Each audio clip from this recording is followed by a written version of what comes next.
Hey everybody, HomeSliceHenry here, and in today's video, I'm bringing back one of the deadliest sweepers from 2023 Pokemon Go PvP to see if it can compete in the current season. Now this Pokemon is of course Shadow Venusaur. Shadow Venusaur had an absolute reign of terror. Even flying types were not safe from the incredible amount of damage this Pokemon outputted. Today, I'm running a team of Shadow Drapion, Furret, and Shadow Venusaur to see if it can compete in the year 2025. So without further ado, let's hop into the matches, and let's go Shadow Venusaur. Hopping into game number 1, leading Shadow Drapion into Wigglytuff. Opponent switches out instantly, and they're going to send in a Diggersby. Oftentimes, Wigglytuff plus Diggersby means there's going to be some kind of a Mud Slapper in the back as the third Pokemon. Getting Aqua Tail Chip before sending in Furret means that this matchup is now going to be a very convincing one. They're going to go for the Scorching Sands. They do get the 30% chance at an attack drop. This Trailblaze will not knock out, but it will get them low. My opponent commits the shield, and my attack stat is now back to normal. They're going to go for Scorching Sands number 2. I'm still going to no shield. They get another debuff. Oh, you've got to be kidding me. The back-to-back debuffs is a 9% chance for the opponent to get them both. They're able to force both shields, but they don't know it yet, but they're about to get reverse swept by Shadow Venusaur. As Shadow Venusaur, if it can get up energy, things are about to get really uncomfortable for them if they do have a Mud Slapper in the back like I'm expecting. I'm going to double shield Fire Punches. In comes the Wigglytuff, farming up a ton of energy. Sludge Bomb will immediately remove Wigglytuff from the field of play. Down goes the Wigglytuff. In the back, it's a Gastrodon. Opponent sees the writing on the wall and concedes the match. We see a very bad lead in the next match, Shadow Drapion into Tinkaton. This team is employing an overload strategy with Tinkaton. I am triple weak, so Tinkaton has positive matchups against this entire team. However, I'm banking on the fact that Tinkaton will never be able to 1v3 me. I switch Furret into a Tinkaton, they're going to switch out, and they're going to send out Galarian Moltres. The most common pairing with Tinkaton is water types, so if I'm able to get through the Tinkaton, then the Shadow Venusaur should hopefully have some pretty decent play in the back. In the meantime, however, Furret is spamming Swifts at the Moltres. Moltres now very low. It's a CMP tie on the Swift, and I'm always going to let this go. Brave Bird will knock me out. Opponent goes for the Ancient Power. That is not what you want to do in that situation. Now I just win switch. They end up shielding. It ends up being a double CMP somehow, but that's pretty okay. They're going to undercharge. I'm going to switch into the Drapion. They wanted to get extra farm, but I'm not going to let that happen. And by sending in the Drapion, I can bait back out the Tinkaton. And that's the goal. I need Tinkaton on the field so I can neutralize it and then hopefully free up Shadow Venusaur. Opponent is going to go for another Bulldoze. I don't think I'm surviving here. I don't really want to try and go for a Vine Whip farm down, so instead, I am just going to be firing off an Aqua Tail. Aqua Tail is going to pick up the knockout. In the back is Shadow Blastoise, and oh my goodness, Shadow Venusaur is going to easily be able to close out this game. In comes the Venusaur. They shielded up the crunch. Blastoise farms up a ton of energy. This is likely a bait because Shadow Venusaur is pretty frail, but I will end up shielding. They wait the turn trying for the catch, but it's unsuccessful. And this game is going to be a win as Shadow Venusaur Frenzy Plant is massive overkill onto Shadow Blastoise. We move to the next game, Shadow Drapion into Morpeco. This is where I want to see Morpeco on this team, so I am very happy to catch it on the lead. Morpeco will immediately be met with an Aqua Tail. Shadow Drapion, of course, able to outpace in this matchup, and my opponent does actually commit an incredibly early shield. I'm going to be shielding back here, as Aura Wheel Electric would do way too much damage, but they end up baiting with a Psychic Fangs. The nice thing here is even with a bait, I still get to outpace because it is still 5 to the Aura Wheel. I'm able to grab the final shield from the opponent, and now I will end up double shielding, and I waste both shields of the match on Psychic Fangs. That is not a great feeling. Here my opponent does not catch out. Instead, they're actually going to CMP tie with the Psychic Fangs. My defense is 2 stages debuff, so that will actually add up quite a bit. But the good news for me is I have successfully neutralized the Morpeco. So Morpeco is going to get KO'd after one Sucker Punch, and now out comes Serperior. Suddenly, I a bit wish that I had gone for the snipe with the Shadow Venusaur, as Shadow Venusaur would be able to survive an Aerial Ace, and obviously Sludge Bomb would inflict massive damage onto Serperior. Swift is going to connect, dealing nice damage to this Serperior, and I will make it to Swift number 2. This Swift will get Serperior pretty low. Serperior is going to barely hang on. They're going to switch out into Grumpig. Furret with 1 HP remaining, barely hanging on, makes the Swift, and does some nice damage. But this is going to be a tricky game. I'm farming up. I switch into the Venusaur, catching the Dynamic Punch, and I did sneak through a Vine Whip as well. I'm going to need to outpace here, though. Come on, Shadow Venusaur. But we get outpaced by a singular turn. Grumpig gets Dynamic Punch. That's going to KO. I need a double up with Drapion, and it's just not going to happen. And unfortunately, Grumpig was too much for this team to handle. We see another tough lead in the next match, Shadow Drapion once again being met with Tinkaton. Again, Tinkaton is a Pokemon that this team is triple weak to, but I'm counting on the fact that most Tinkatons are paired up with water types, and I have a lot of coverage against water types in the back. My opponent will fire off some energy here. It's always going to be the Bulldoze. Bulldoze lands. That is going to get the Drapion pretty low, but I can outpace, fire off the Aqua Tail, and then look to potentially make a catch onto Furret. There's the switch into the Furret. Tinkaton farming up quite a bit of energy, and I'm very okay tanking whatever they decide to throw. They're going to go for a Bulldoze bait. They do get rewarded with a defense drop, which is a little bit unfortunate, but I'm going to continue to farm. Another Bulldoze, another debuff.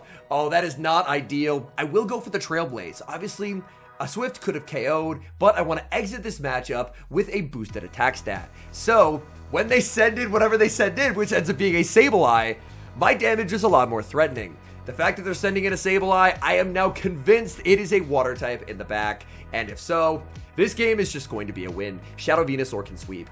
Foul play will pick up the knockout. I send in Drapion in the back. There's Azumarill, and Azumarill meets an old foe from the year 2023 as Shadow Venusaur hits the field. Ice Beam is going to be shielded. Venusaur will get the double up. That means the opponent just can never shield. But whether they shield or not, the game is already over. Venusaur just has too much energy.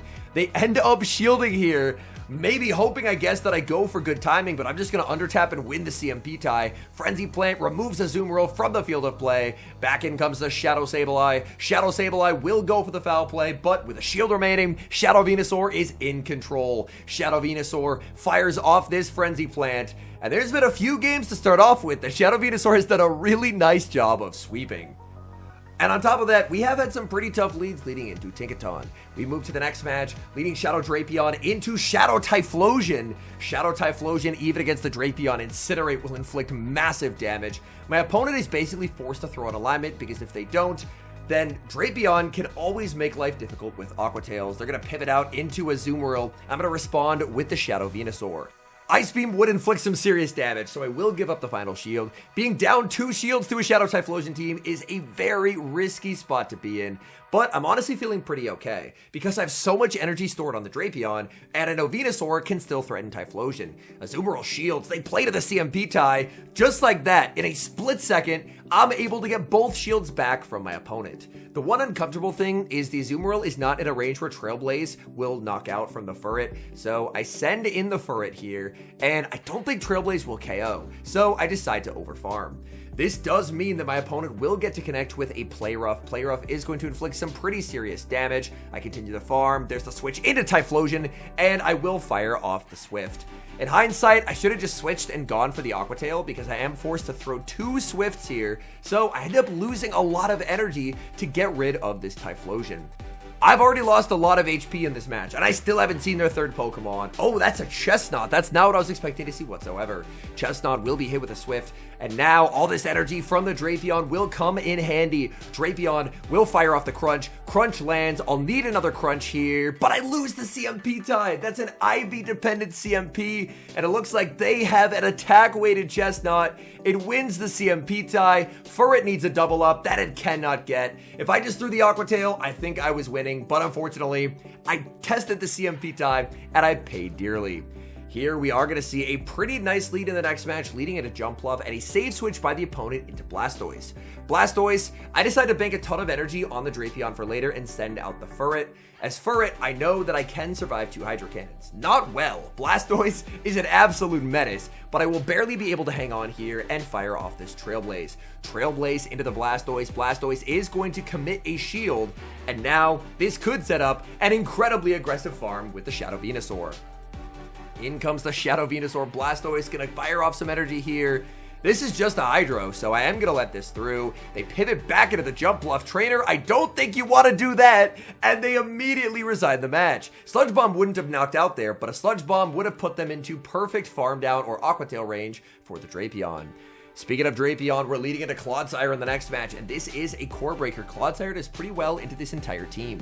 Aqua Tail is going to connect. I end up switching out into Furret. They bank a ton of energy, and now they're going to send in Cradily. Cradily will immediately be met with a Trailblaze. Trailblaze beginning to ramp up attack, and my opponent just throwing on alignment here. Oh my goodness, giving me a free boosted Sucker Punch. Well, I guess the Sucker Punch was sent back to normal, but because they threw an alignment, I'm actually able to throw here on some pretty nice timing as soon as I get the Trailblaze. Trailblaze is going to get my opponent very low. They will elect to just let this through. They go for the Rock Tomb, and here, what I should have done was I shouldn't have tapped that Sucker Punch because I want the Drapion farm. In comes the Clodsire. Clodsire's always bait, but I'm scared. I shield, and I shield a Sludge Bomb. This is not good. Shadow Venusaur wants an energy advantage, and if possible, a shield advantage, and unfortunately, I have neither now. Another tough call to make. I've lost count of the energy. I shield, and I use both shields of the match on Sludge Bomb baits. That feels absolutely terrible. Oh my goodness. Aqua Tail is going to be shielded. I go for another Aqua Tail. We are applying a lot of pressure to this Clodsire. Clodsire goes from 2 shields to 0 in a split second. Clodsire waits the turn, and they will be able to deliver a knockout with Earthquake. Now it's all up to Venusaur. I need something Venusaur can one-shot. We do get the one-turn bring-in, which is a bit unfortunate here, as Clodsire will go for the Sludge Bomb. In the back, it's Furret, and Frenzy Plant will not KO from that range. We see exact same leads in the next match, Shadow Drapion against Clodsire. Last game, I just completely lost because I ended up shielding 2 baits. So this game, I'm feeling a lot more likely to just no shield, and if I get KO'd by an Earthquake, so be it. I will actually get a second Aqua Tail as my opponent does decide to overfarm. That's going to get the Clodsire very low. And you know what? I'm calling it. These Clodsires baited me twice, and they bait again. They're immediately punished for baiting with the Sludge Bomb, and suddenly I have the upper hand in this game. It's amazing how the same lead, played out 2 different ways, can feel so different, because this honestly feels like a commanding position for me to be in.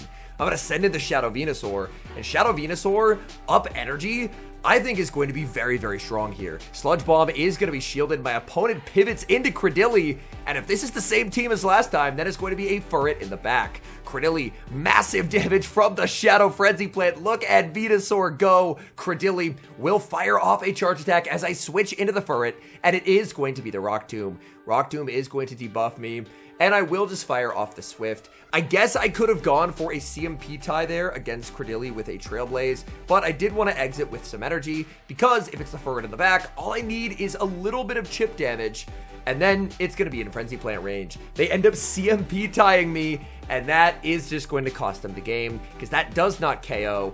Me winning CMP is crazy, by the way, because I have a rank 3 Furret, so they must have either the same Furret or an even higher rank than that. Now I just get to send in the Venusaur. Venusaur will make it to the Frenzy Plant, and with no shields remaining, that's going to pick up the knockout. In comes the Clodsire. The opponent needed to predict when I'd throw, and unfortunately, they weren't able to get that right. Shadow Drapion into Malamar. Possibly the first HomeSliceHenry team to actually have a good response to a Malamar. You love to see it. Drapion will inflict big damage with Crunch. Malamar is farming up a ton of energy. I'm very okay letting this go. Superpower is something that I can survive, and then I'm going to look to aggressively pivot into the Furret. Opponent is going to send in Toxapex, and I'm actually really happy with the simultaneous switch-in. I switched before seeing what they would switch into. The fact that I've seen Malamar and Toxapex makes me think the third could be Diggersby. As long as I don't give the Diggersby a huge energy head start, Shadow Venusaur is going to do great there. I decide to shield with the Furret because I know that I'm boosted, and I'm just able to output so much pressure onto the Toxapex. I think they can survive a boosted Swift, but they end up shielding, and to me, that's actually preferable. That is very okay. This is going to be the brine. Furret can survive, and look at this. This is the rank 3 Furret difference. We survive the poison jabs. We double up on 2 more Swifts. Swift is going to KO, and we leave with a boosted Swift. My opponent sends in the Malamar, and Malamar will immediately get knocked out here as Swift picks up the KO. In the back, it's the team I was expecting. It is Diggersby. And after Diggersby double Scorching Sands debuffed me earlier, I'm very happy that we're going to be able to knock it out with Venusaur. Obviously, they're going for Fire Punches here, so no chance at a debuff. Thank goodness. Frenzy Plant is going to be shielded. My opponent hoping against hope that they're going to be able to quick attack down the Shadow Venusaur. Maybe they can in the 2s, but in the 1s, it is not to be. We get the Frenzy Plant into the Diggersby, and Diggersby will get KO'd, and that's game over. And now, the final results with the team. I played this team for just over a day of battles, and I believe I went perfectly even with it. I was on around page 3 of the leaderboards, and there were definitely some games where Venusaur was able to kind of take over, and there were other games where we saw, especially in that Clodsire game, if Venusaur was at a shield or energy disadvantage, then it definitely felt like a bit more of a liability. I do think it's a pretty fun anti-meta Pokemon. I don't think it's nearly to the meta status that it had in years past, but I think if you well support it and go into the battle with the specific goal of trying to get it a shield or energy advantage, I think its coverage is a bit slept on right now, but I do think its pacing, which is a little funny to say for a Pokemon that is 6'5" to Frenzy Plant, its pacing can at times feel a little bit slow because we're in a meta environment where everything is so fast.